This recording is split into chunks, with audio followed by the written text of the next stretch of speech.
country blind, the regulators were almost driving the getaway car. We vote for you, but you're going to do what we tell you, and you're not going to continue to rob us. Joshua, there's another battle at Jericho. Joshua, I feel the fire of a coming storm. We need a minimum of $50 billion of additional funds for losses, but there is a significant possibility that we will need considerably more. There should be a national taxpayers revolt, by God. Straight into nowhere while our walls come tumbling down. We're tired of the politician that says one thing, gets into office, and does something else. All you have to do is just look back in the 80s and see all the waste and the negligence. Like Reagan, frees up the savings and loans so that everyone can just loot our banks. We're tired of that. Great men may stare into our eyes, hear their self-serving lies. Read my lips. No new taxes. No more lies. Man said read my lips and became a liar because I can't vote for him. Yes, I was Bill Clinton's lover for 12 years. The charges are false. And I can't vote for Clinton because Clinton is an abomination unto the Lord. Who's gonna lead us from this wilderness with the shield of faith and the coat of righteousness? Who's gonna pull us from this sinking sand with the sword of spirit in his hand? Lord, is there a Joshua? Lord, hear the trumpet blow.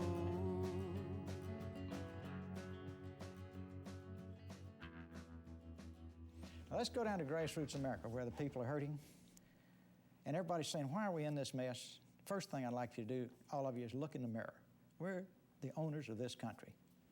We don't act like the owners. We act like white rabbits that get programmed by messages coming out of Washington. We own this place. Is there any scenario in which you would run for president? Can you give me a scenario in which you'd say, okay, I'm in? Well, number one, I don't want to. I know, but is there a scenario? Number two, you know, if you're that serious, you, the people, are that serious, you register me in 50 states. And if you're not willing to organize and do that, then this is all just talk. Stay with me, Larry. Are you I'm saying to the ordinary folks, if you're dead serious, start committees in I want to see Georgia. some sweat. I want to see some sweat. Why do I want to see some sweat? I said it earlier. I want you in the ring. Why do I want you? Ross Perot is credited with bringing millions of Americans into the political process. Perot's tax accountant, Russ Monroe, did not see his boss on TV that night, but he was quickly brought in to handle the overwhelming response to Perot's appearance on Larry King Live. You know, the phone calls started coming into the Perot Group office, and it got to the point where after a couple of weeks, the calls were so voluminous that they started interfering with our ability to take calls in our business. And so Perot said, you know, set up a phone bank somewhere and just take these calls, set up a phone number so that we can conduct business at the Perot Group. So we set up about a dozen phone lines, changed the phone number. 11 went to 20 phones, went to 30 phones. We got the space down on the second floor, put 100 phones down there, and started staffing it with temporaries to begin with. But after a few days, you didn't even need the temps. It was just the volunteers were flocking in. And people came in, sat down in front of a phone. Another volunteer would train them what to say. You know, it just took off from there. They're calling from Japan. Yes, sir. How can I be of assistance? You're going from Japan. Okay, what can I do for you, sir? This is the national headquarters in Dallas, Texas.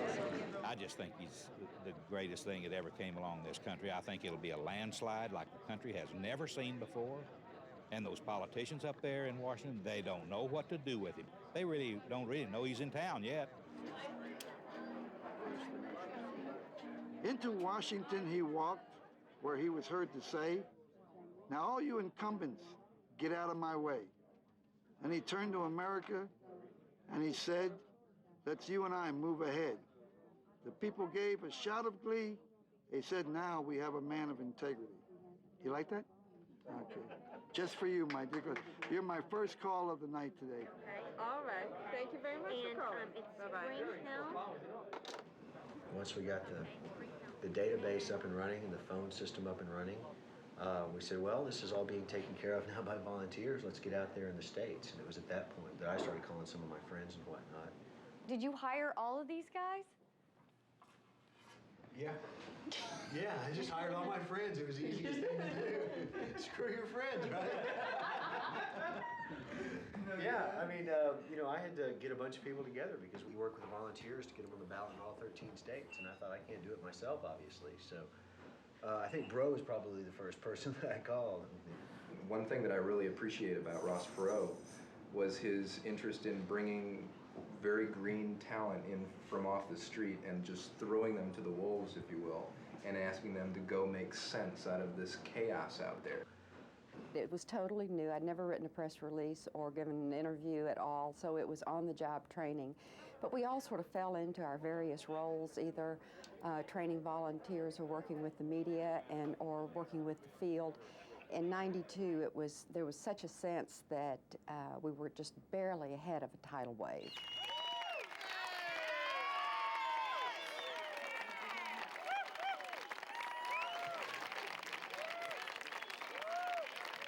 I wish you could have been in my office the day after the Larry King show, when every political professional that somebody else hadn't hired called me. And explained to me that people could not organize at the grassroots level, that just regular folks didn't have the ability to do this, and that people had to be told what to do. I haven't been around this process very long, but I'll tell you this, the way the process is run today, it has nothing to do with selecting a good president for you. And we're going to work on that, and you are working on that, but we have really got to change the process for our children in a way that assures that the finest and best qualified people in our country step forward to lead the country and to serve you. I have trouble with that. Don't worry about it. Mr. Perot? Yes. Would you like to have a pen? Thank you. No, you save that for a volunteer that's doing honest work. Give that to somebody that's been out there in the sun doing work. All right. Thank you, though. We're getting a lot of people that says, I've never even voted, or I haven't voted in 20 years. We're seeing people registering to vote for the first time. We're seeing them getting involved in their country's political process, and I think that's exciting. It's unfortunate in one respect that we have to go through this convoluted petition process, but by the same token, it's good because it's getting people involved, and we're building our own volunteer base. Probably a better volunteer base than the Republicans and the Democrats are going to have because so many people are getting involved, and it really is a groundswell of support. Getting on the ballot in all 50 states, we overcame unbelievable obstacles to get that done. Ballot access laws are governed by the state, so there are 50 different ballot access laws, and there's no uniformity between them whatsoever. There's no correlation from one state to another. It's a unique problem in each state. In fact, the genesis of ballot restrictions stems from the rise of the Communist Party around the time of the Depression and through the 40s, the early 50s. The states wanted to prevent the Communist Party from being on the ballot and having a stranglehold, so they started putting in restrictions of how parties get on. To ensure that the grassroots petition drives complied with both state and federal election laws, Perot dispatched field reps across the country to assist the volunteers. And the problem we ran into was that it was being done in a state, but it was being done by 4 or 5 groups.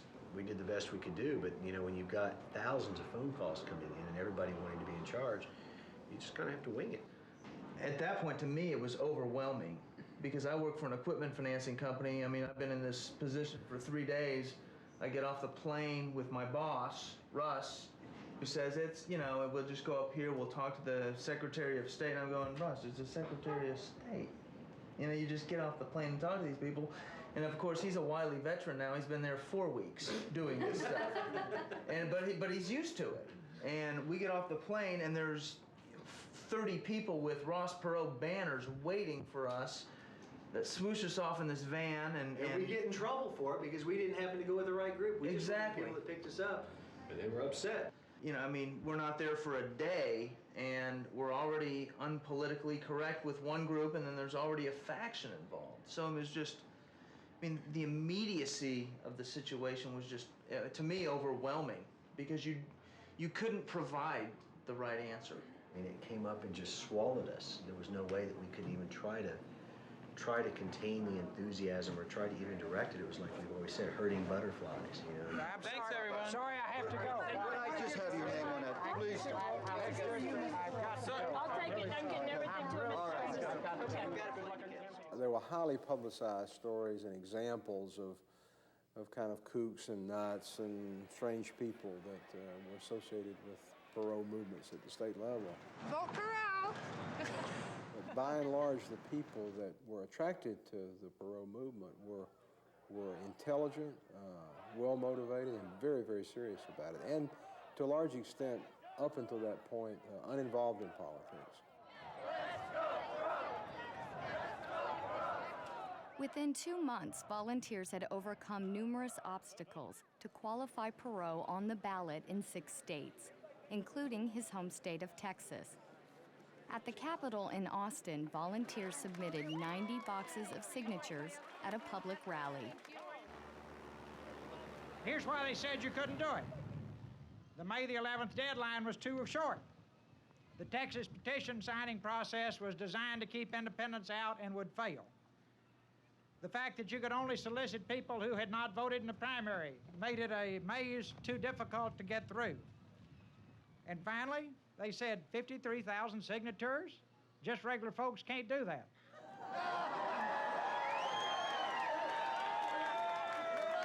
Well, you know, in all fairness to them, you didn't. You did over 200,000.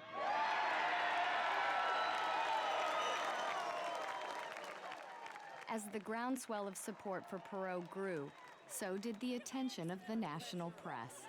Perot and his supporters were soon confronted by the image-shaping power of the media, who viewed him as the newest horse in the race for president. Horse race coverage is the type of coverage which typifies media coverage of campaigns. And we talk about it as a horse race because the emphasis is on who's ahead, who's behind, how far are they behind, what is the gamesmanship, what is the likely consequence of various maneuvers, what are those maneuvers, and it views politics and elections as a game. The problem is you don't really get a sense for what would this person do as president. You instead get a sense of what has that person done in the last 24 hours and how can we kind of paint it in such a manner that it will be interesting and good theater when it shows up on someone's television set.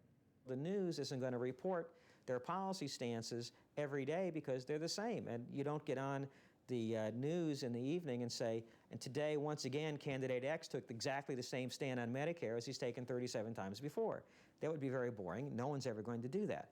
But what does change is who's ahead, who's raised some money, was there a good turnout, did somebody make a mistake, did you hire new people today, did you reorganize your campaign staff and your campaign team? That's news, that's a new element. I think the possibilities of a Perot presidency are more exciting and promising to me personally than the certainty of what either a Bush or Clinton presidency would mean for this country. I needed to hire a bunch of people, so I brought Eric on. I called him and said, "You want to come on board?" And he said, "Sure." His first day on the job, he finds himself in a press conference where Ross Perot is announcing that Hamilton Jordan and Ed Rollins are now part of the campaign. And Eric turns to me and said, "You know, okay, I could be involved in a political campaign, or I could be, you know, a lifeguard sitting there with my whistle just kind of..." It was amazing. This was my first job out of school. My first day on the job, I came in, and within the first 2 hours was that press conference. About an hour after that, Russ said, "Hang on, we've got to go to a meeting." And I'm in my new suit that my mom and dad had just bought for me. my only suit. Follow me. And 4 hours after I start my job, I'm in Ross Perot's office, just sitting there. And we're meeting with Mr. Perot, and he's asking these guys' opinion on things. And I'm thinking to myself, I'm trying to pay attention, and I'm thinking a couple things. One, my God, I hope no one asks me a question.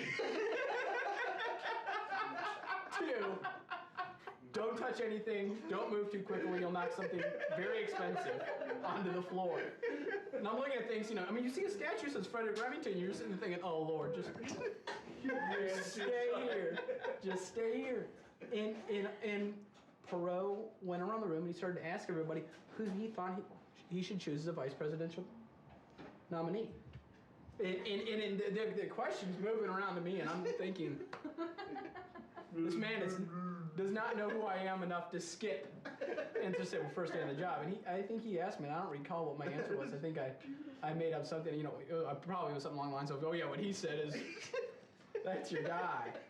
But it was amazing how many people were thrown into the water and told to sink or swim, and how many of us swam. You may have heard this week that at the highest levels in our country, the word has gone out that this is obscene. I am buying the presidency. Now, I want you to hear my reply in plain Texas talk to them. I looked them in the eye and says, that's right, I'm buying it for the people of the United States because they can't afford it. You don't have the right to run for president if you want to run for president unless you have an awful lot of resources to make it happen. And that's a little disappointing, I guess, because I'd like to think that anybody who feels like they've got a good idea and can succeed ought to have the right to at least try. My only interest, if you send me up there, is to make it work for you. And as you know, it's a whole lot better to live down here where we live than it is to live up there in a city created by taxpayer money. And I have got to stay out of town or I'll be just like the other folks, because they're nice people. Now think about it. If you live up there in Never Never Land with so many layers of security around you that you feel safe, and this is the murder capital of the United States, by the way. How's that for a commentary on our nation's capital? But I'm sitting there totally protected, right? I can't relate to the people a few blocks away who have had to put bars on the windows, bars on the doors, and afraid to walk down the street in the daytime. I mean, I've been there. Living in the White House is like being in a submarine. The difference between how people feel and what you see and feel there is enormous. I think what does happen is you become part of a system where it becomes very hard to make the right decision because you've got so much in terms of special interest money that you absolutely need in order to get reelected. So if you want to keep your job, you have to have a voting pattern that's consistent with where your money comes from for your next election. So you put the men and women that we elect to Congress in this environment where they've got lobbyists and the special interest groups coming after them, contributing to their campaigns. You've got voters back home sending them faxes, calling their offices. You've got their pollsters telling them overnight how people in their district or state feel about an issue. Out of that chaos, it's not easy for these men and women to make long-term judgments about what's good for our country. With voters increasingly convinced that their elected leaders were not governing in the best interest of the country, many more began to embrace Perot's candidacy. Before you look outside, well, you gotta look in. Gotta harness effort for the state we're in. Collect everybody in one big group with a sense of direction. Gonna take a better look.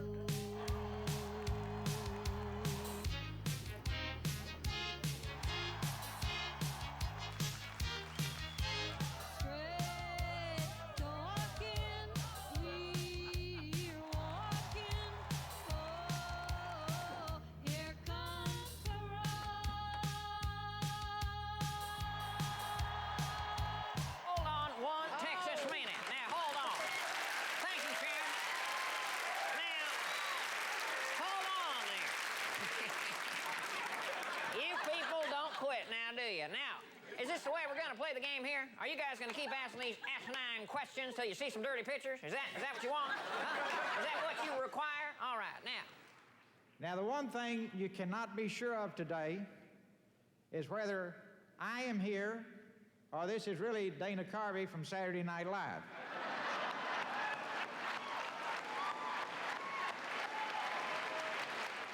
What does it say about the degree of dissatisfaction in this country that in a period of 75 to 90 days, this man went from being a kind of a business hero to leading both an incumbent president and the Democratic nominee in the polls. I mean, it's a heck of an indictment of both political parties.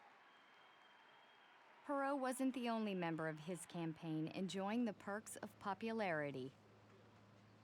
We arrived in Boston to do the advance work for the rally, and we're checked into a hotel across the street from the Four Seasons, and we start to have a discussion at the Four Seasons restaurant with some volunteers about what needs to transpire as far as transportation, security, and all these sorts of things. And evidently one of the volunteers knew the general manager at the Four Seasons Hotel.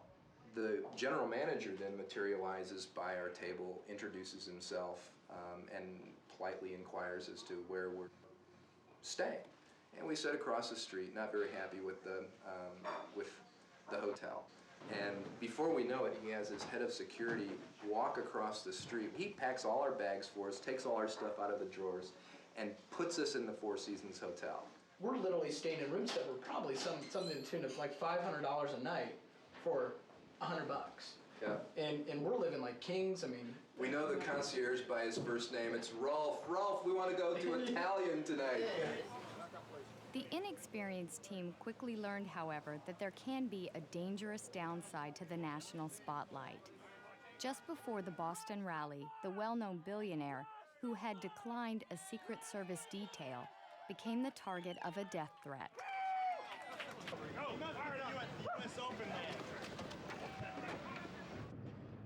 What all's happened? Go. Just push up on him. Don't stop anything. I was running from point to point in advance of the van to make sure that there was nothing strange going on. With all my security experience, of course, it's probably very, very helpful.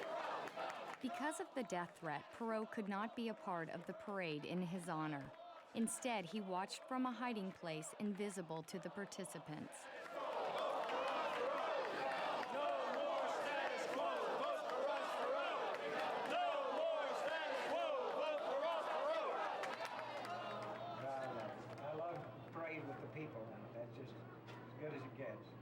Bumper stickers. See, all the bumper stickers were created. Everything you see was created by local people. Yeah. So first thing people always want to know is who did your logo, who did your. I said, I don't know. Yeah, done locally. But since they were all done locally, you're just limited by people's creativity and imagination. And one of my favorite bumper stickers is Perot won't beat around the bush.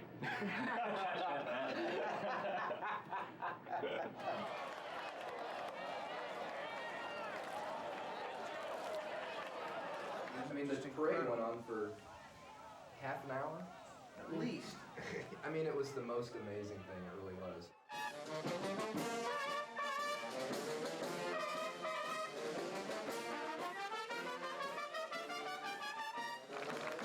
There's a lot of people that were really, really planning on being on that stage with Ross Perot, and we just couldn't have that. And so we had to make some adjustments that made us very unpopular in the eyes of the volunteers. It really upset a lot of people because it undid a lot of things that they had spent so much time preparing for. Tell him why. Yeah. It fell into the hands of Eric to do that. I said, Eric, you got to move those chairs. I went up and I counted, and I mean, there's tens of thousands of people up there in the crowd watching. There's these people waiting on these stairs to go up the stairs, sit in their chair, and he says, "Take the chairs off." I'm just like, I didn't copy. You know, how many are there? I'm sorry, I was kidding. Yeah. And he said something to the effect of, take, there's There was sounds. like 40 chairs on stage. He's like, take 15 or 20 chairs off and had to make a path from the front of the stage to the back of the stage where the van was going to park so that we could get him off quickly. And, it was a real tense situation.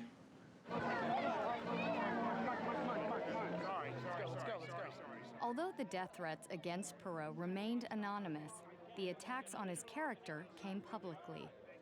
Perot was not prepared for the increasingly negative media coverage he seemed to inspire. The journalists covering the candidates are more intrusive. They, rather than going and getting other people's views, they themselves organize a commentary and provide commentary to a much larger degree and in a much more negative tone than was true a generation ago. All candidates since the dawn of time have complained about press coverage, but it's become more of a concern more recently, and studies show that the average soundbite given to a candidate has shrunk dramatically since the 60s. You've got a situation where people learn things in 8-second or 10-second statements, and the only thing you can do in that period of time is throw a bomb. That's why minority leaders or people out of power are quoted so frequently, because they can say outlandish things. Where somebody in office or making public policy needs more time to explain what it is they're doing and why they're doing and what the benefit of it is. You can't do that in 8 seconds. You can criticize in 8 seconds, you can't explain in 8 seconds. Ross Perot apparently has a compulsion to investigate people. Imagine Ross Perot having the IRS, the FBI, and the CIA under his control.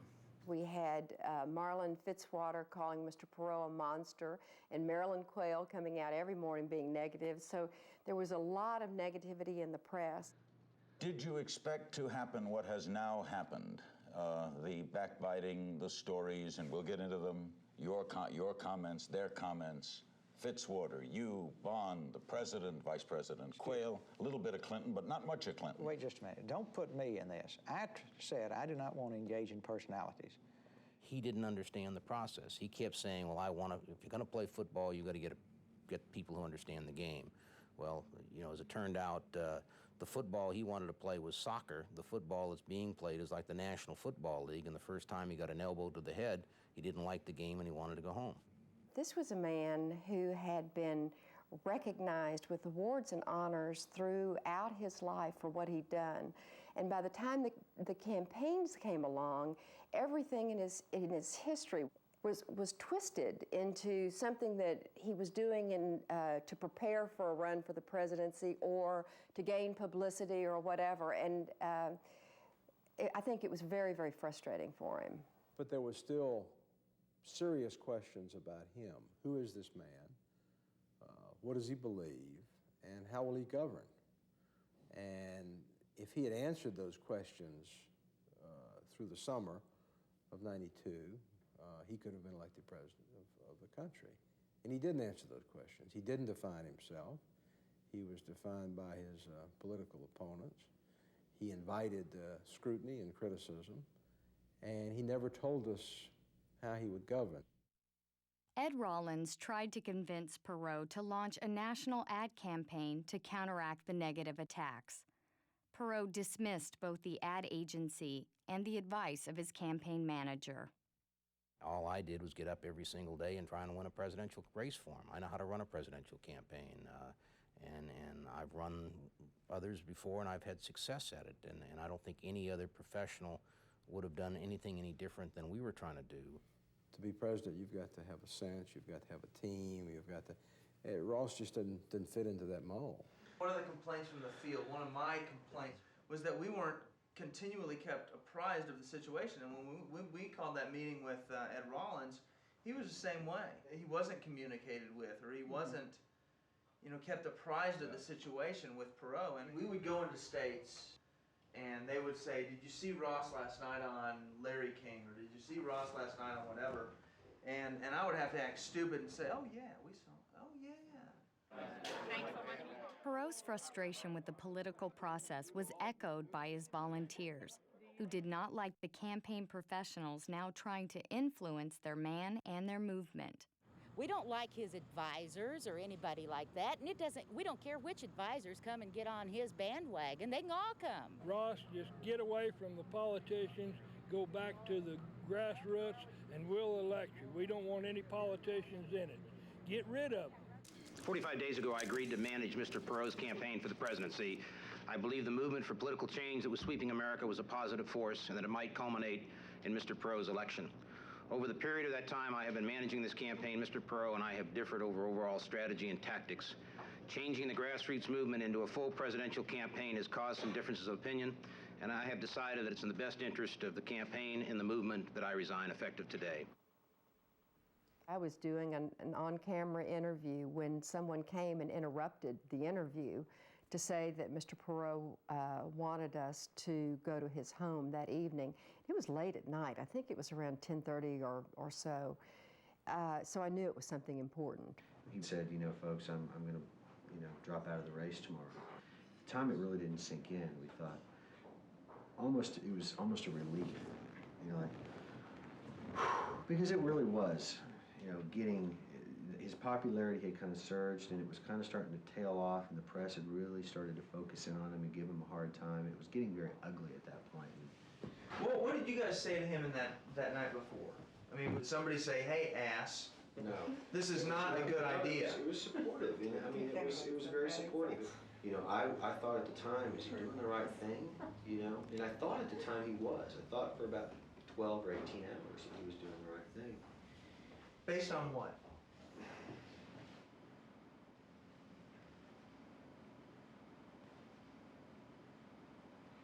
Based on the fact that I didn't think that he wanted it very badly. I didn't think he'd be a good president, and I don't think he felt like he'd be a very good president, and I don't feel like he felt like he wanted to deal with the pressure of the press, the pressure of the position. And so the next morning is when I called all the guys, just before he dropped out. The phone call comes in, you're, "Hey, Russ, how's it going?" Whatever. And the immediate solemn attitude. Hey, it's over. That was the first one. And our reaction was like, bullshit. What's going on down there? Come on, what's up? And the first thing that hit me was anger. I remember I lashed out at you, and I was furious. I saw the Perot movement as initially as being able only to kind of fire a shot across the bow of the status quo and shake things up. And nobody was more surprised than myself that for some period of time, 30 or 45 days, he had a chance to actually be president of this country. And he blew it. I believe it would be disruptive for us to continue our program, since this would obviously put it in the House of Representatives and be disruptive to the country. In the states, so therefore I will not become a candidate. In the states where petitions have not yet been turned in, I urge the volunteers to turn them in. The main thing I'm concerned about is all these wonderful people who have worked so hard. I'm very disappointed. I don't think I can talk about it. We felt like that he really was going to make a change in politics for all of us and for our kids. So I'm just devastated at this point. And he says he don't want anybody leaving and going home. Now he's left and he went home.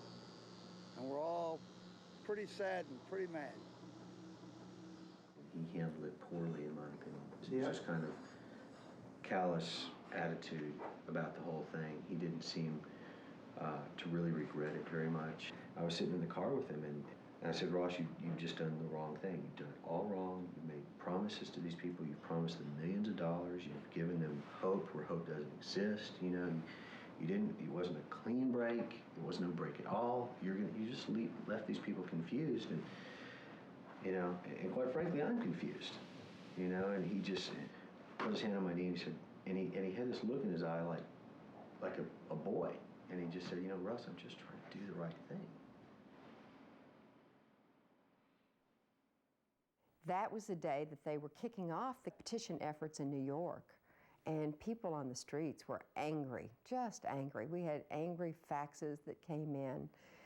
I don't think Ross Perot dreamed that the reaction would be the way it was. Why don't you dump your load on a piece of paper and mail it to us? Is he rich enough for you? He sure is. He'll give you the business. Why? Why do you want him on the ballot? A multi-billionaire? Put a working stiff there. I feel like if he pulled out, why sign him on? From my perspective, it was over. Like totally over. There's nothing to talk about. Let's go home. So I came to work the next day in a pair of shorts and a floral, like, Hawaiian shirt. You know? True story. I mean, I was not thinking straight at all. I had poured my heart and soul into this thing, and you know, it was like I was not all there. And I showed up in shorts and a Hawaiian shirt, and everybody else was in suits, and here we were in the boardroom, in Perot's office, and I'm, you know, looking like this. And Perot said, well, the first thing we're going to do is we're going to take some time off. Everybody's going to let's take a little vacation. We're going to decide what we're going to do after this. Now, Russ, I think you ought to be first. Perot has dropped out, and we go across the street and say our usual hello to Rolf, the concierge, and the elevator doors are just about closing, and in whisks the front desk manager, some very polite young lady that inquires tactfully if we will be staying with them for many more evenings. We said, we really don't know what's going on. Okay, very good. Well, let us know. So we do end up checking out the next day. And now another front desk manager comes out to our cab and, again, very tactfully says that they're sorry, but the general manager will not be able to extend the preferential rate to us when we return to Boston next week. Slam goes the door of the cabin. We're sent off packing. We are no longer important. We're just dog meat in the eyes of the Four Seasons Hotel from that day forward. Perot's appeal to the volunteers to continue the petition drives despite his withdrawal from the race seemed contradictory to many. In an effort to clarify the new mission of the Perot movement that many began to call United We Stand, Ross Perot made his fourth appearance that year on Larry King Live. The CNN program had become Perot's preferred forum for communicating with the public. In the plan that is under consideration, say, the volunteers are picking congressional and senatorial candidates in every state that they're going to back. They want to pick a presidential candidate that will deliver for the people. Let's assume at the last minute neither one will, but they've got their congressional candidates picked. And they protest vote for you. The House of Representative candidates picked. You follow me? Right. Then they do a protest vote. Then you have a whole new game, Larry. You follow me? I think I follow you. If this fails, might we see a third party come out of this? A true registered third party that gets on ballot and pass candidates? Very interesting point. Let's assume all the volunteers come together and drive the ball hard and are disappointed in the results. And then we will have to conclude we can't do it by being supportive of the two-party system, but we have everything in place for the third party. Thanks for coming. The next day, state coordinators arrived in Dallas to meet with Perot and discuss the new strategy. That afternoon, Perot made an unannounced visit to the Dallas phone bank.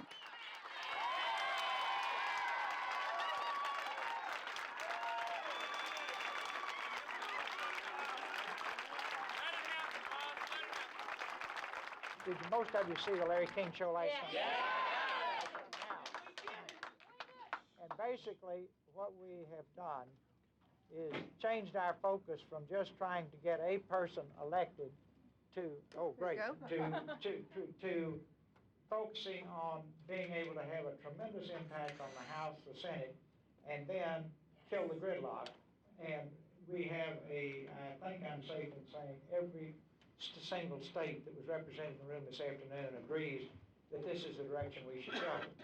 The events of the week have not been pleasant for you or for me, but we have cleaned out the pros and gone back to basics. You know, if you're going to fire somebody, you let them resign, right? I just want, for all of you with all your hard work, I fired those suckers. That's so.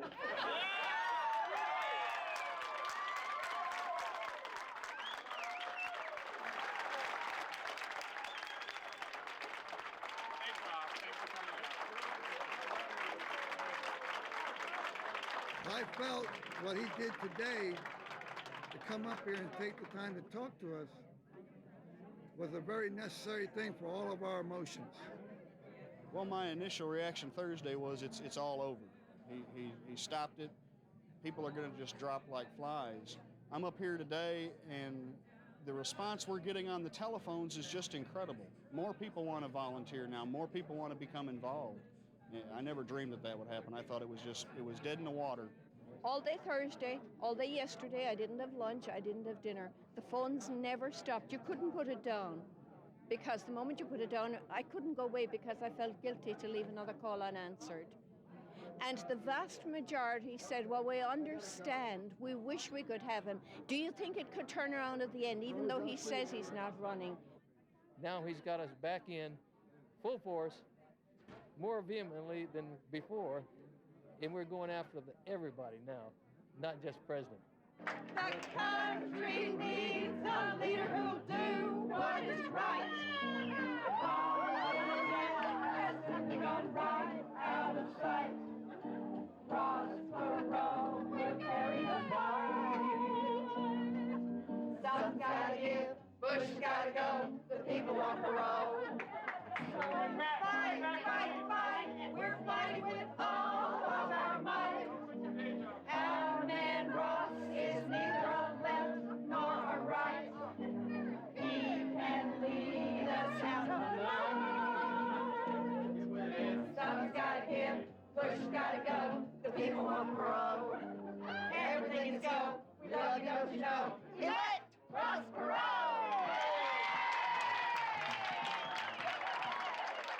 Despite Perot's repeated statements that he was not a candidate, he funded many of the final petition drives, ensuring that his name was on the ballot in all 50 states.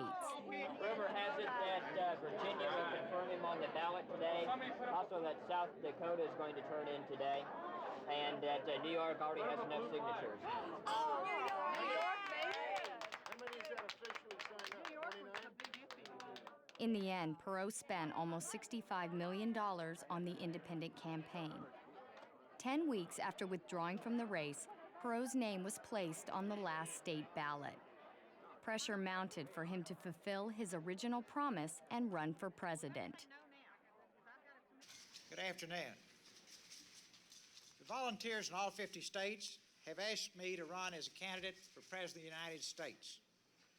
Jim Stockdale, our vice presidential candidate, and I are honored to accept their request. Just the politics of the press was kind of a unique experience for us. That really hurt Perot too, because he didn't understand it. He didn't understand it. Just dealing with the press and getting everything ready for, the news conference and everything, you could just sense the edge. Perot just did not like the press at all. He had, in fact, contempt for the press. Well, didn't we that hurt him so drastically. Yeah. And we'll turn the podium over to Orson Swindle, our national coordinator.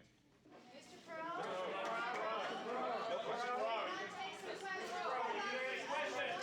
Are you going to go to the debate? What about the unemployment figures? Are you going to go to the debate, Mr. Perot? Mr. Perot,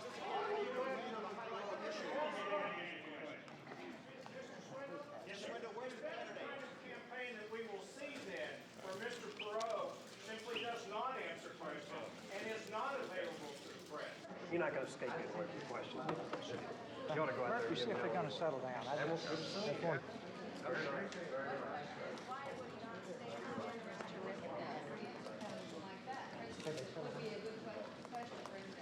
Get Orson, Murphy, get Orson a note that I'll sit here a minute. If I need to come back in, I will. Walk out of this press conference when there are a million questions to be asked of him, and he hasn't addressed any of them. We will address the questions, Debbie, in time. In time. Your head right now, and I think with the stories will be negative on that issue only because you didn't take any questions.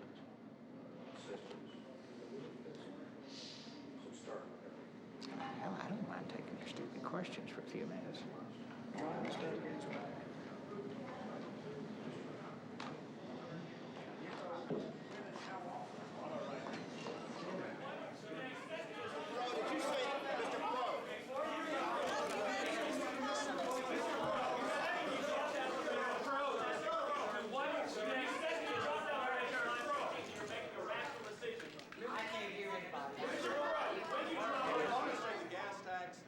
Taxes on Social Security benefits and the income tax rate increases fall to too heavily on the middle class, and then the rich don't participate as much as the middle class does. How are you going to respond to that? Well, you'd expect your opponents to distort and twist and present. And I wouldn't dignify that answer. I wouldn't dignify that answer with a comment. I know exactly who that comes from. I know exactly where it comes from. He said it so many times. I will at the proper time. But the point is, does everybody here have to?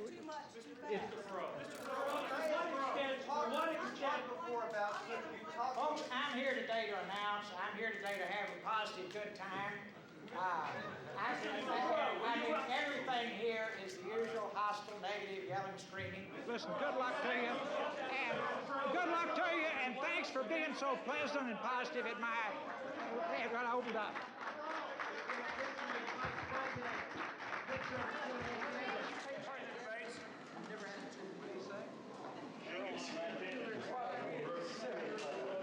I'm sorry, guys, I can't take this. That was good. Yeah, it was, now, as far as that, you think, in other words, I just can't put up with too much. I'm too old to change. Are you going to debate George Bush?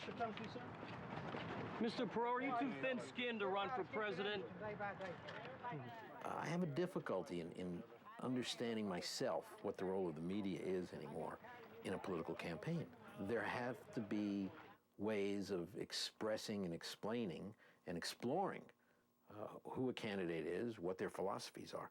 I don't know that it always has to be done in such a negative, almost combative way. Are you going to debate Bush and Clinton, Mr. Perot? Any place? This weekend? Ignoring the pundits and bypassing the scrutiny of the traditional press to get his message out, Perot created the first political infomercials to be broadcast on network television. A great young lady from Louisiana sent me this voodoo stick, and I will use it as my pointer tonight. And certainly it's appropriate because, as you and I know, we are in deep voodoo. Well, let's get right to work. Let's sort of do a quick summary of what we discussed before in terms of where we are, then we'll go to the solution. We're $4.1 trillion in debt. That's a staggering burden to pass to our children. It's unconscionable. Just this year, we ran up $341 billion in new debt, and as we discussed the other night, that's our legislators and our president trying to buy our vote this year with what used to be our money. We're not that dumb. He put things in plain language so that most of us could understand it. He taught us about Social Security and what the government was doing and the fact that there was going to eventually be nothing left there. He taught us about the debt. And he spoke in a way that everybody could understand. Perot's first infomercial drew 16 million viewers, beating all but one of the network programs in the ratings that night. You have to admit that, you know, watching me do flip charts is not the most exciting thing you ever did in your life. And all these arrogant, blow-dried folks sitting up there telling us what to think said the American people will never watch that show for more because they only have an attention span of 5 minutes. Now, I hope we had huge audiences for all of those shows. The American people are thirsty to know where is all this money going, right? It is an indication that the commentary and the chopping up of the candidates' statements and so on has gotten beyond what the actual audience, the real political audience, wants. One of the few forums in which candidates can explain their positions in depth to millions of voters without being edited is the presidential debates. I didn't feel important going to debates at first. We were treated like stepchildren there. I mean, when we first got there, it was going to be just the Republicans and the Democrats, and here comes this Perot guy that dropped out. You know, what's he doing? He gets back in, he gets into the debates, and they really didn't give us any respect at all until about 3 seconds after that first debate. Well, they've got a point. I don't have any experience in running up a $4 trillion debt. The whole attitude of all of the people that I've been dealing with completely turned around, and it was suddenly, you guys are legitimate, we're going to give you more respect, we're going to let you in on all the meetings instead of just the ones we choose that you can go to. And so it really turned around, and I did feel a lot better about our position there in the second and third debates. Now then, did you enjoy the debates? If you could have been backstage, you would have loved it. Grown men who want to be president in the afternoon with their wardrobe masters and their wardrobe mistresses out on the stage with the lights on, holding up different ties, different shirts, so on and so forth. Then they had their cosmetologists. And believe it or not, they were wearing everything, including lipstick that night. Now, one of the things that a candidate does is he does a walkthrough, they check the lighting, they hold suits up, see how he's going to look on stage, and that's something that the candidate is very, very concerned with, and usually has this entourage. Well, Perot being Perot, just this total, straightforward, down-to-earth guy was not going to put up with all this, Hollywood type. Cosmetologist. Yeah, cosmetologist and all that. Yeah, And we'll soon discover that my greatest asset coming out of college was being 5'5" and 130 pounds. So I quickly became Perot's stand-in for the presidential walkthroughs. So Bush would go because he was the president in his entourage, and Clinton would go because he was the candidate with his entourage, and then Russ Brokaw and Russ Melby would stand in the back of the room, and I would stand up there in my jeans and t-shirt, and the guys would measure the podium and adjust the lights, and I just kind of stand back there, and they'd make comments to me, and I just looking good, Aaron, looking good. The 92 debates were probably the highlight of the whole experience for me. There was such electricity, and we were so different from the others. We can watch the debate here, and then we'll haul it back to the spin room afterwards, and you will see that it is absolute bedlam. Let me tell you who's scheduled, the ones that I have scheduled thus far. Okay. So we should ask them to stand up. Okay. We understand Ross Perot didn't arrive in town until about 7:15. He won't have a walkthrough of his facility here before the debate. Why does he choose to do it that way? Ross Perot will be speaking from his heart. He'll be talking to the American people. He'll be focusing on the issues that are important in this country, and you don't need a walkthrough for that. I remember that my daughter called afterwards and said, "Mom, you did real well, but you're going to hate your hair." I think you have to take on specifically the insurance companies and require them to make some significant change in the way they rate people in big community pools. I think you have to tell the pharmaceutical companies they can't keep raising drug prices at 3 times the rate of inflation. Now, there are all kinds of good ideas, brilliant ideas, terrific ideas on health care. None of them ever get implemented because, let me give you an example. Senator runs every 6 years. He's got to raise $20,000 a week to have enough money to run. Who's he going to listen to, us or the folks running up and down the aisles with money, the lobbyists, the PAC money? He listens to them. Who do they represent? Health care industry, not us. Good job, Mr. Thank Perot. you. Good job, Right. Mr. Perot. Good. Yes, ma'am. Mr. Perot, there's some instant polls that seem to show you've gotten a slight boost out of this debate appearance. What do you think it's going to take to keep nudging you up in the polls? I'm not trying to nudge up. I'm just trying to talk about real stuff. But we have a system, see, if I could have one wish for the two parties, it would be to stop taking polls and go talk to people. Washington doesn't listen. Washington takes a 1,900-person poll sample and makes a decision affecting 250 million people. It's a big mistake. Perot quickly offset his gain in the polls with yet another damaging round against the Bush campaign and the media. This time he spoke openly about something that a seasoned politician would have kept hidden until there was undeniable proof. Perot admitted that he had withdrawn from the race 3 months earlier because of a threat against his daughter by the Republicans. I got this report from the fellow in Arizona through an intermediary saying that he had seen a doctored photograph that they were going to give the tabloids to smear my daughter before her wedding, and that they were going to disrupt the wedding in the church. He's not offered one shred of evidence. He never saw the pictures. He won't tell you who he talked to. The FBI says it's wrong. Everybody who's looked into this says there's nothing to it. And yet this man, who might be President of the United States, continues to make these ludicrous charges. Is he lying? And I think the news media needs to take a look at this, because they're the only ones left who can investigate it and prevent us from electing a paranoid person who has delusions. See, I've got a theme song for our campaign, and here it comes. Just listen to it. We're crazy. Crazy for feeling so lonely.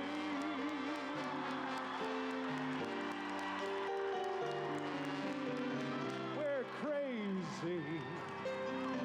Crazy for feeling so blue.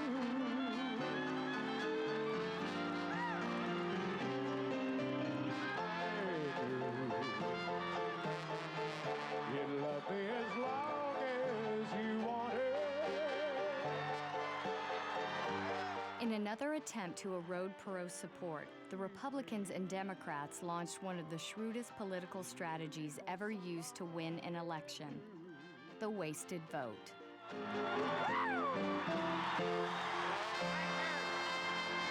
The wasted vote syndrome is overplayed, and it is certainly to the advantage of the two major parties to keep that myth going. Okay. Newt Gingrich said essentially that a vote for Perot is a vote for Clinton, which is completely untrue. It's a vote for Perot. That's the whole idea.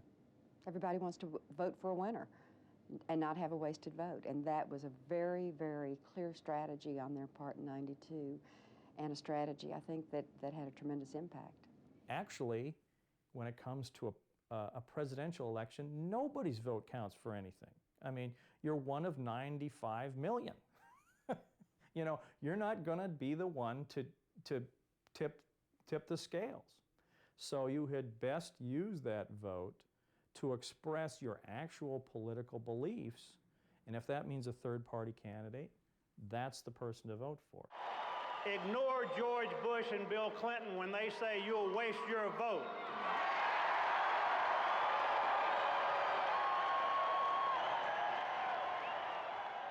Shame on you, George Bush, the president, to suggest that we who would vote our convictions are wasting our vote. Shame on you, George.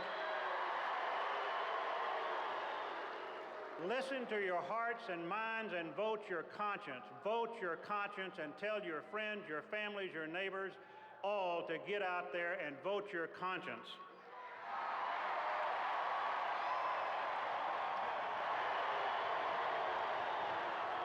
In their attempt to encourage supporters to get out the vote, Perot and his campaign team attended several rallies in California the weekend before the election.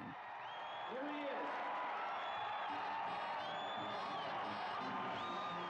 For the first time, a press plane followed the candidate.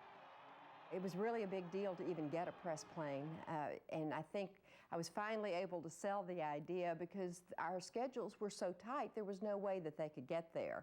And I think eventually he realized that if they were going to get any coverage at all, we were going to have to do the press plane. With all these press folks here, I'd like to tell 250 million American people about political rallies.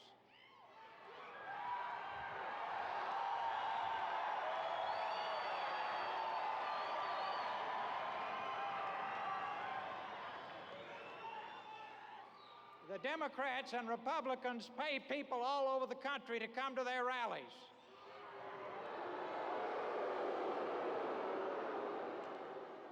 Everybody is here today for one reason: they love their country. The press did not have a chance to question Perot after the rally in Long Beach. As the media filed their stories, Perot traveled ahead to the last stop. Covering Perot, even though he only does 2 stops a day, it's physically impossible to do it commercially, to get from one place to the next commercially. And I mean, this is nothing more than a charter that was organized by some of his staff members. I mean, we paid for the whole thing, and I don't know why it was such a big problem in the beginning, except the symbolism of it, and he didn't want to have a traditional campaign. But you know, when we have a press charter and we're supposed to be following around and he shows up at the hall 45 minutes before we do and he starts talking, what's the point? We finally get to the next stop according to the schedule, only to find out he's already delivered half of his speech. They realized we needed the plane, but I don't think they quite got the message that we also needed to be there. Do you understand that the Democrats and Republicans pay people to come to their rallies? They can't get people to come to rallies because of patriotism and devotion and belief in the cause. They have to pay people to come to their rallies. I just have to say that to this great group here tonight. I know you've been here, some of you, since noon. I know you're worn out, but I know you love this country. And so now, after all the time of working with Sharon Holman, the press secretary, and she went to bat for us and said, Mr. Perot, you know, they missed half of your speech. We need a press conference now. So she went to bat for us. So that they can whine about that? No, I'm sure. So they can pass it on. Yeah. Right, let me talk to you. I don't want to. I will want to, and he'll be a total jerk, but let's do it. Yeah, you wanted me to do it. I'm walking to do it. Where'd I go? All right, just get them together quick. But I ain't in the mood to suffer food very long. I don't even know why they bring it up. It's going to take a few minutes of questions. I need to get everybody here. We never see him. We never see him except when he's up on a stage or behind a podium at a press conference. And that's not a good working relationship with a source. And it's a dogfight. That's why his press conferences are so rambunctious, because you know it's the only shot you're going to get at him. You know nobody else can tell you the information you need, so you got to jump up and yell and get attention so you can ask him what you really need to ask him. Well, I'm sorry. I understand y'all didn't get here to the very end. Is that correct? Well, I'm very sorry that, but yeah, interestingly enough, these folks have been here since noon, and I had to go ahead. I thought y'all were just a few minutes behind me, so I'm sorry that you were late getting here. And I don't have any amazing new news, but they all wanted me to come in and visit with you for a minute. And I am just pretty well worn out, so I am going to visit for just a minute. Yes.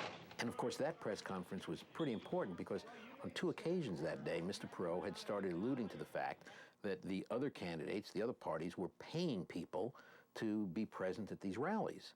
And the media wanted to get down and get specific. Where's he getting his information? Is this true? That was emerging to be a story. Where did this happen, Mr. Perot? Were any of y'all at the conventions? Yeah. Yes. Both. Yeah, it's not a political rally. Not like this. It's not comparable. Can you give us one example, Mr. Perot? Look, I'm too old and too tired to put up with this kind of little ping pong stuff. That's not a political rally. It wasn't a gymnastic event. Can we agree on that? Mr. Perot, okay, fine. Now the point is, I love this. Wait just a minute. I love this. You know they had those people down there. You know they had a program. You know they had the different sizes. It was just funny to watch. But that is a convention and not a rally such as it's all the same thing. Plus, they also pay them to go to rallies. You can check it out. Mr. Perot, people ask him legitimate questions, he just starts making fun of them. He didn't come out there to, you know, a conference means a discussion. That was not a discussion. He didn't come out there to discuss anything. Both in New York and Houston, I was with both of them, and at both of them, fire officials on the last night of the convention turned people away, wouldn't let them into the hall because there were too many people. Who was paid? Wait, does anybody have a significant question? Is this going to be the mutual mindless press conference? If it is, I'm going to leave. We're asking Does anybody have a question about that the American people care about? Do you think the way you talk about the press inspires people to be negative, inspires this kind of animosity? No. It's just, you understand they have less respect for you than they do for Congress for some reason. That's your problem. Listen, I got to go to Texas. Good to see you, so you didn't make the whole rally. Thank you very much. The thing I find most interesting about this campaign as it relates to the media is how media bashing has really come of age right now. Actually, I believe it was started with the Perot campaign in Florida back in the early spring when he started referring to us as the elite media. And then how he continued to bash the media became very popular. A vote against the media was a vote for Perot. You listen to the media where us people, we need to listen. This is why they don't show this on TV. I mean, they don't show the truth. They only show their form of the lie. Blame the media this, blame the media for that. Why do people feel they have to blame the media? If someone does not like what they see on a certain TV station, switch stations. You don't like the way one paper reports, read another paper. I mean, it's real simple.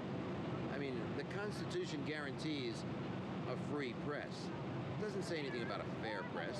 When will we be able to take the media back? We want to fire all you guys. When the Republicans and Democrats are not paying their wages. That's right. There you are. Period. The situation in Long Beach was terrifying because people were also angry at the media because Mr. Perot was not particularly fond of them. Therefore, the supporters were not fond of the media either. And there was a lady who was doing a satellite interview in front of a satellite truck, and the volunteers actually began to rock the truck. When it comes to endangering us, then it What's your becomes side a of the problem. story, then? Well, what's the story? The concern that they had in Long Beach. There were angry people that were pounding on the van. I don't know what caused them to do it. We got out of the bus and got between them, and from then on there was no more violence. They were just angry talking, while the media was. You were chanting with them. Yes, because And waving in order your to arm. chant, And but waving was there any hostilities? Was there any violence? Was there any violence?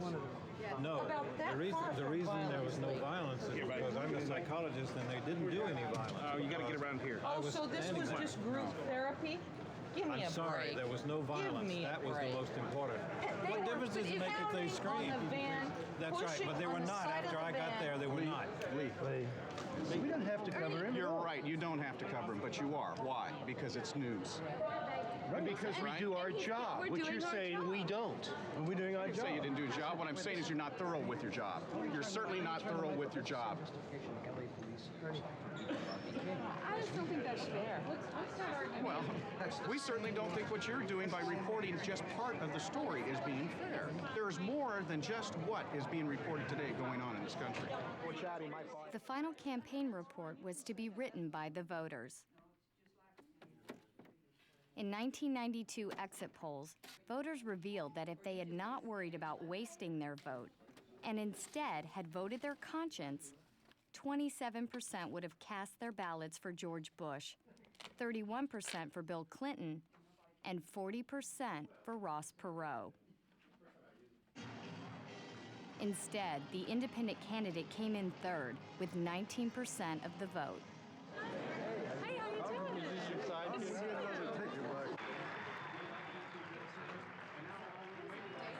American people have spoken.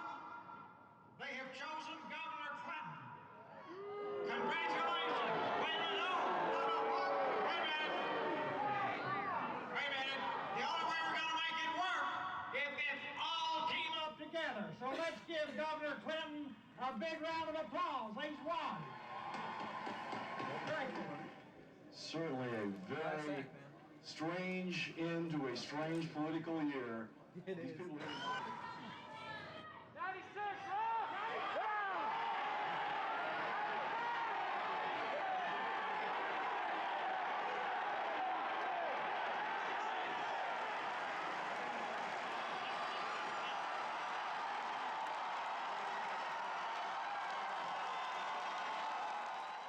The hardest time for me, believe it or not, is the day after the election, because you wake up and you don't have much to do. And if you kind of feed on the excitement of having your phone ring 4 times a minute, and if you feed on the excitement of always having media cameras around you, and then you wake up the next day and your phone doesn't ring and the media's not around, it's a tough transition. And I don't know if other campaigns deal with it, but it's almost like a post-election depression you go through. And usually lasts about a week, and then you come back down to earth and you recognize that this is the way the rest of the world works every day, and you get used to it again. The month after the '92 election, United We Stand officially evolved into a nonprofit organization. Their goal was to educate voters on complex issues and challenge Congress to enact reform legislation. In August of 1995, United We Stand sponsored a conference in Dallas, inviting government leaders to explain their positions in depth. When we're out of ideas, or when we don't keep our word to the American people, then that's the time to throw us out. And many in this audience are probably ready to do that. About 2 weeks after the end of the conference, the Republicans started to make a plan to shut government down. And they basically were trying to force the president's hand on a budget And they called it the Great Train Wreck because everybody had to go home. And there was all these, federal workers in Washington who weren't being paid to do the job that they needed to do. And it was all done for political reasons. It was, I think that more than anything was the catalyst in not just Mr. Perot's mind, but in thousands of people's mind that the two-party system was terminally ill. In taking a survey, United We Stand America found that its members wanted to form a new political party by 77%. And in September, we started a registration drive here in California to qualify, and we registered 120,000 voters in 18 days to qualify for the ballot in California. California, you weren't simply signing a petition. You had to change your voter registration card from a Republican or Democrat or Independent and join the Reform Party. You had to physically change your affiliation, which is, as someone said earlier, it's a lot like changing your religion, you make a very conscious effort. And we average 6,000 people a day. Now, that speaks to the discontent that's out there. This election year, heads will roll. Get a head ball. Take out your anger. This election year, get a head ball. All your least favorite political figures on a little human head to kick around the house. We got Bill Clinton here, Commander-in-Chief. Beat him up. Kick him. Russia. Good evening. Good evening, ladies and gentlemen. I'm Russell Verney, the National Coordinator for the Reform Party. Welcome to the National Convention.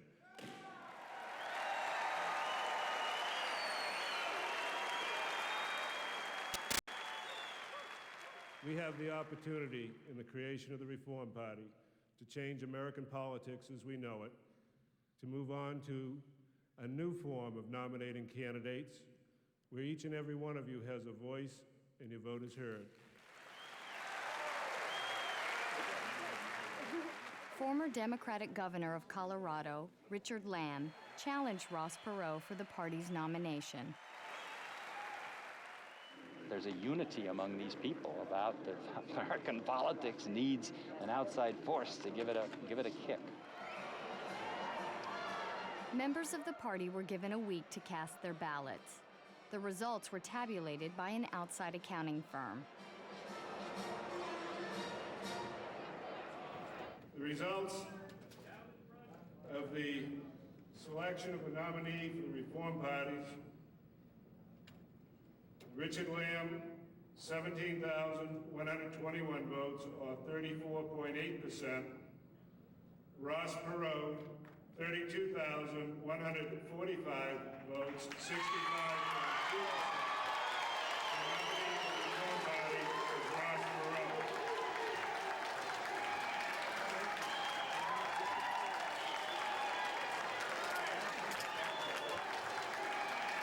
I will summarize everything I have said with these words.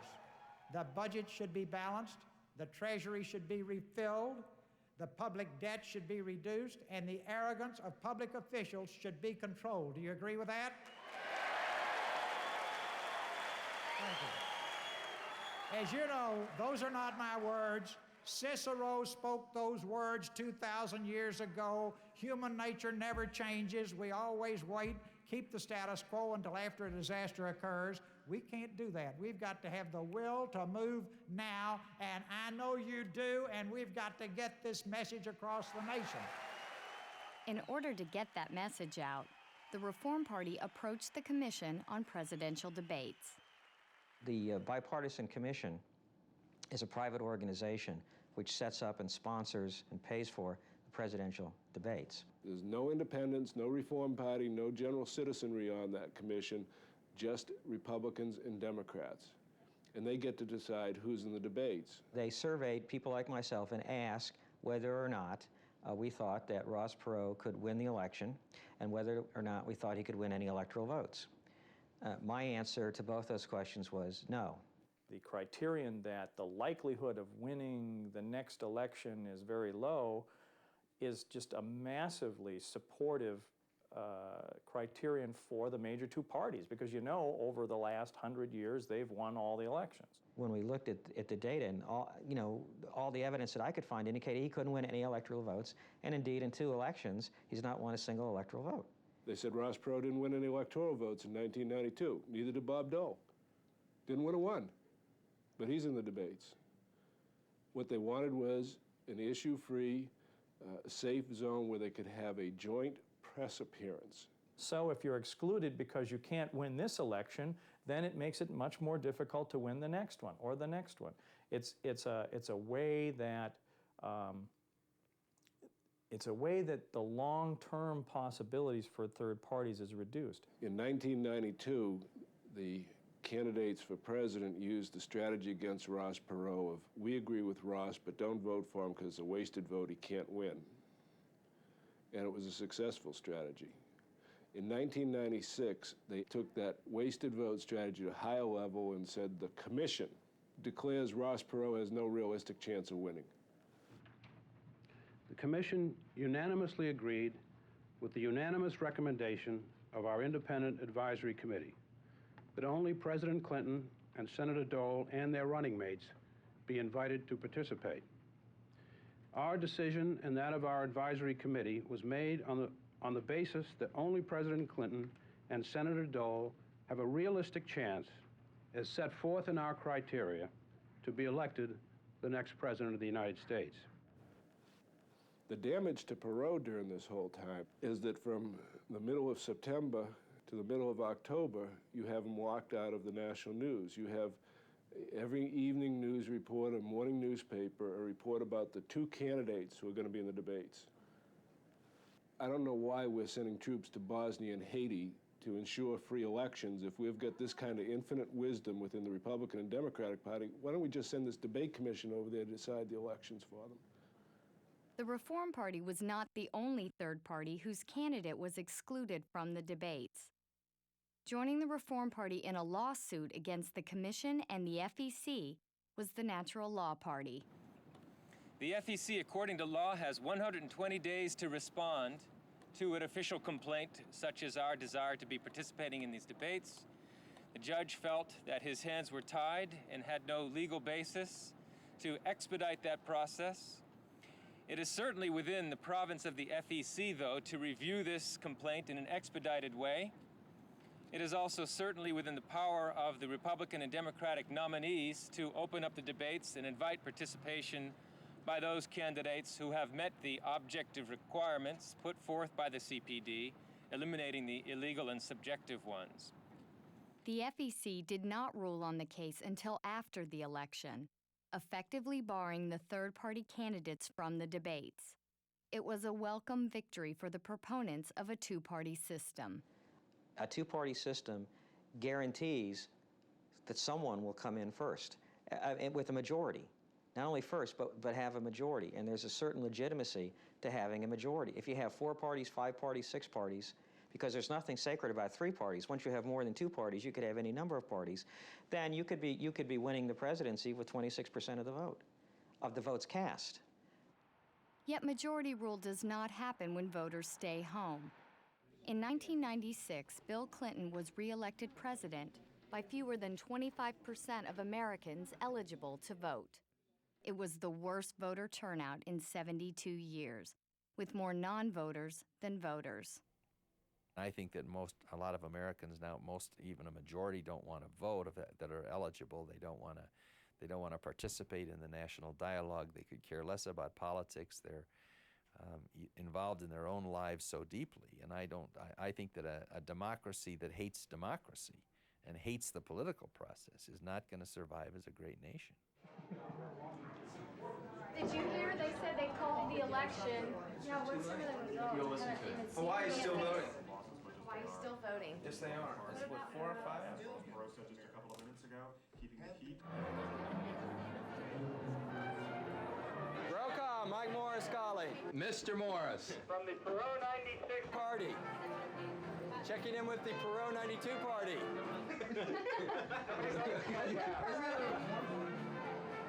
We're shooting for the 20 million, see if we can beat you. Excellent. Are we all getting tickets to the inaugural ball? Yes, indeed. We plan on being in Washington at the end of January. Well, you know, I want to be the American ambassador of Paris, all right? Right, yeah, that is open, in fact. I'm glad you picked it early. Very good. Wouldn't that be France? Whatever, I want to live in Paris. Paris, Texas. To France and Paris. So tell us what's going on. Well, there's about 1,500 people here so far. Ross will speak at 10 o'clock, and he will probably get on the premises about 30 minutes before that. Well, sounds great. Well, you're missing a wonderful gathering here. Yes. Well, there's a key ingredient at your party that... We do not have at our party. We just have soda pops. Yes, it is a key ingredient. We're enjoying it. Well, guys, I'll let you go. I just wanted to check in and say hi. All right, well, we may be giving you a call when you least expect it. Yeah, sounds good. We'll be here till at least 11. See you, buddy. Take care, Mike. Bye. Bye. In 1996, Ross Perot earned 8% of the vote, guaranteeing federal funding in the year 2000 for the Reform Party. At the 1996 Election Eve reunion party, the Perot 92 staff was equally divided in their choice for president. A third of them voted for Clinton, a third for Dole, and a third for Ross Perot. Who'd you vote for? I voted for Dole. I voted for Dole, too. Did you? Yeah. Good shooting tax. You voted for Perot. I voted for Clinton Why'd you vote for Clinton? because I can't stand Bob Dole. Some of the things that we had to go through, and I mean, Brokaw could also tell you about some of the non-democratic processes that each state goes through to get someone on the petition, and that, to me, just overflows into the political process. So that's, I mean, it was just, I don't know, just became very disenfranchised and haven't had a lot of interest since. Politics is a game, and you have to play by the rules. And if you don't play by the rules, then you're asked politely to sit on the sidelines. Perot didn't play by the rules, and he won't play by the rules. He's not a politician, never will be a politician, and that is, I think, his downfall. I just thank God I'm in the private sector now, daily, and not the public sector. If you look at the alienation that people feel, for example, toward the political system, and yet look at the number of incumbents that are reelected, and there's an enormous dichotomy there. How can the American people feel so unhappy with their elected officials and yet re-elect so many of them? Ross Perot said it best. If you are dissatisfied with the system and what's happening to it now, and you want to know who to blame, look in the mirror. Americans seem to want, democracy without voting, and they want freedom without sacrifice, and they want knowledge without work or education, and they want a balanced budget, but they don't want any cuts in spending. I think we've become an overindulged people, and I very much worry about that.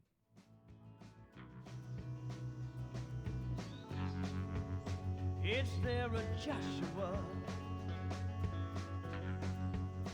Or must we stand up on our own?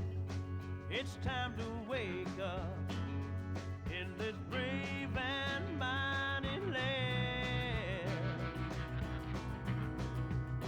We call our home. Oh, Lord, hear the trumpet blow. Oh, Lord, hear the trumpet blow.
choose.